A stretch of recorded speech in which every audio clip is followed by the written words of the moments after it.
I have the ultimate guide to ensure your nanny's first day is flawless. If we haven't met before, I'm Michelle Kelsey, founder of the Nanny Solution by Nannies on Call. I bring you videos to educate you on hiring a nanny and having nannies in your home.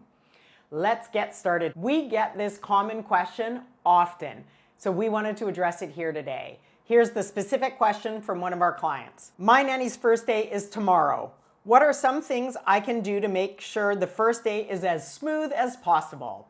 First of all, congratulations on finding a nanny. The first day of having a new nanny in your home can be nerve-wracking for both you and the nanny. So let's go through a few tips on how to make that as smooth as possible. Number one, as the employer, preparation is key.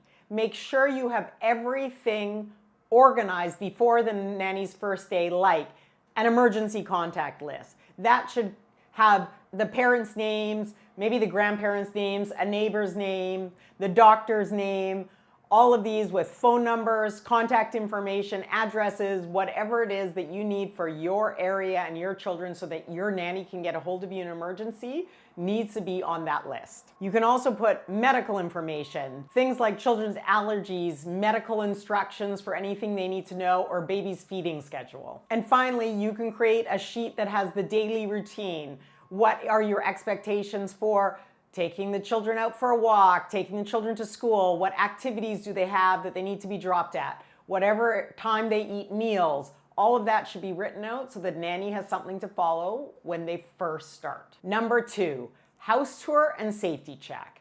Yes, I know you might have already done a little bit of this house tour when the nanny had their interviews or potentially working interviews. But this is the first day and a full walkthrough of the home and areas children are allowed in, not allowed in, areas you'd prefer the nanny to stay out of, such as your personal bedroom. Whatever it is, now is the time to go through everything in detail. Make sure when you're doing the tour, you point out things like baby gates, first aid kits, or even emergency exits, or how they would get out of the upstairs if there were a fire. Go over things like the baby monitor, the bottle warmer, the stroller, how to break it down and pop it back up.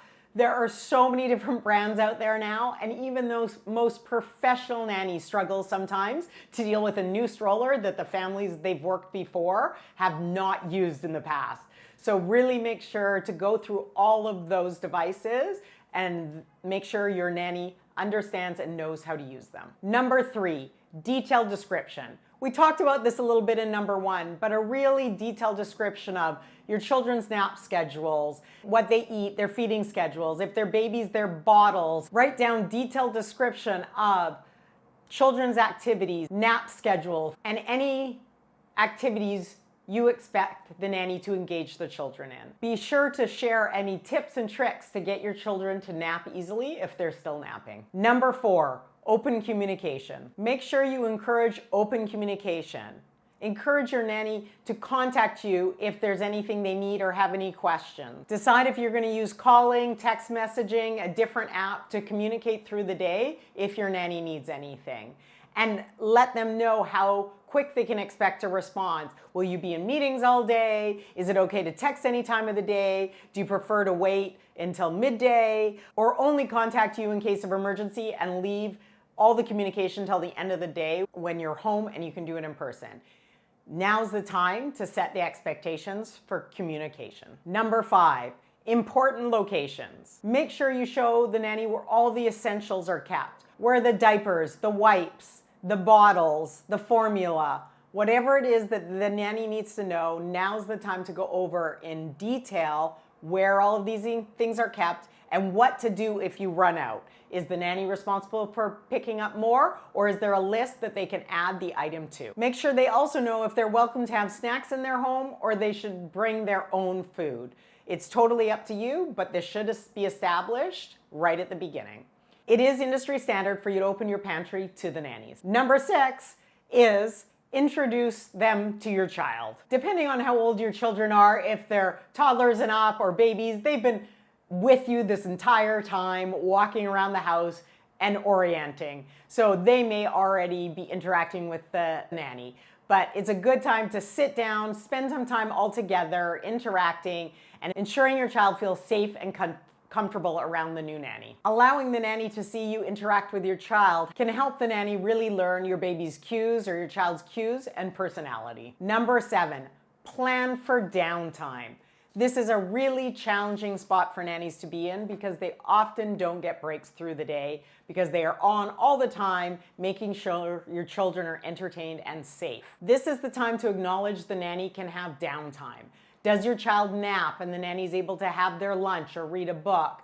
Is your child able to play independently for half an hour, again, so the nanny can get a bit of a break?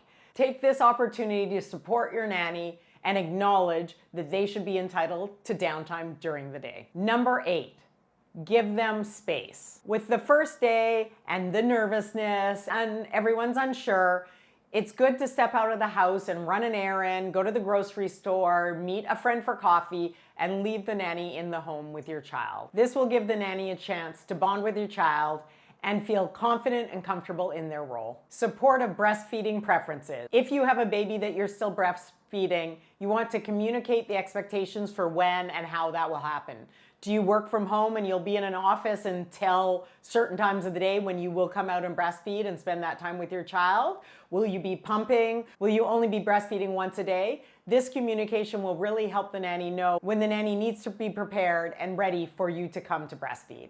Having this open communication is really important. Number 10, provide comfort and trust. Make sure you're welcoming your nanny warmly into your household. So many times nannies are thrown into their first day and literally the nanny walks in and the parent walks out and the nanny is left to figure it out for themselves. This is not the way to train your new nanny and make them feel welcome. Make sure your nanny knows that you trust them with all aspects. Things like car seats and potentially giving them a credit card if there's expenses that they will need to cover to do with their job and your children. I think I said 10 things, but this is number 11. At the end of the day, have a feedback session.